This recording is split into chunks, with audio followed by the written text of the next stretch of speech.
Hello, magandang hapon. So ngayon, available na po sa atin yung Piso Wi-Fi na 12 volts power, no? So dual po ito. Pwede po siyang kuryente. Ito, naka-prepare po yung ating adapter para sa kuryente. So 220 volts.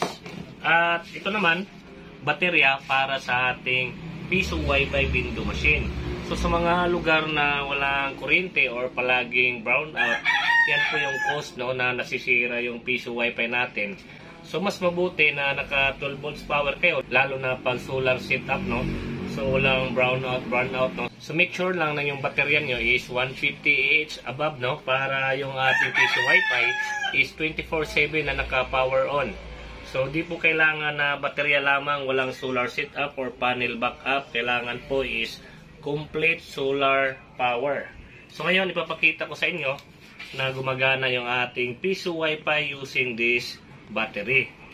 Alright, andito po yung Piso Wi-Fi natin na 12 volts power at baterya. So for tutorial purposes po, walang naka-attach na controller, solar panel. So ipapakita ko lang sa inyo na gumagana po siya. Pero in actual po, dapat po naka-solar setup po yan, no?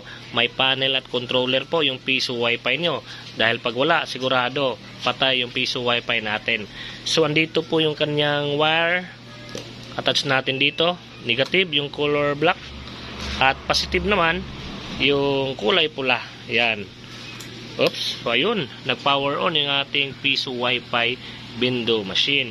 So for example po is walang baterya sa inyo, pwede po itong ating adapter, no? Pwede po ito yung gamitin. So for emergency purposes, pag nag-burnout sa lugar nyo tapos meron kayong solar backup, is pwede natin palitan. Ito po ang gamitin natin. So madali lang naman yan. Dito lang po yan sa likod. Dito, bubunutin lang po natin itong power balloon. So di masyadong makita. Ayan, yan po yung power balloon. Bubunutin po natin yan. At ipapalit natin to. Itong sa adapter na 220 volts. Itong ating 12 volts na power supply. 220 yung source na kuryente. At i-convert yan ng 12 volts.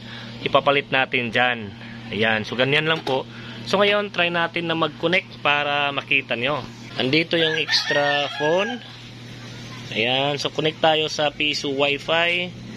So ito po siya, ERW 3 Piso Wi-Fi, no. Actually may owner na po nito, may nakabili na po. Ayan po, ERW3. So ginawan lang natin ng video bago natin i-deliver bukas. Connect tayo sa ERW Piso Wi-Fi. Yan, lumabas agad yung portal. So ngayon, connect tayo.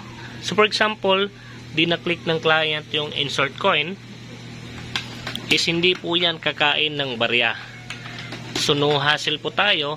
Yung mga client nyo is hindi po mag-hassle sa inyo na, sir, ma'am, kinain po yung piso, 5 piso, 10 piso, dahil hindi po yan kakain hanggat sa di natin na-click yung insert coin. So ngayon, click natin yung insert coin. Yan. So within 30 seconds, kailangan po ng client maghulog, dahil pag di siya naghulog is matuturn off na po yung portal, no? So ngayon, hulugan natin. Yun, 5 piso. Hulugan natin ng 1 piso. Yan, 6. Click natin go online. So yan po, ready to use na po yung ating oras na 1 hour and 9 minutes. Punta tayo sa YouTube.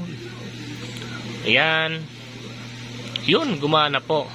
So ganyan lang po ang paggamit ng ating Piso Wi-Fi window machine. So sa mga interested po, pwede niyo po ako i-message sa aking Facebook page, Yamwas TV Official, no? Make sure po na yung Yamwas TV na may official. So hanggang dito na lang po yung video natin. Maraming salamat sa mga bago ngayon na nanonood. Huwag kalimutang i-subscribe dahil baka di pa kayo bibili ngayon. Pagdating ng panahon is baka mapagdesisyonan nyo na bumili. Pag nag-subscribe po kayo, madali nyo lang po mahanap ang aking YouTube channel. Maraming salamat!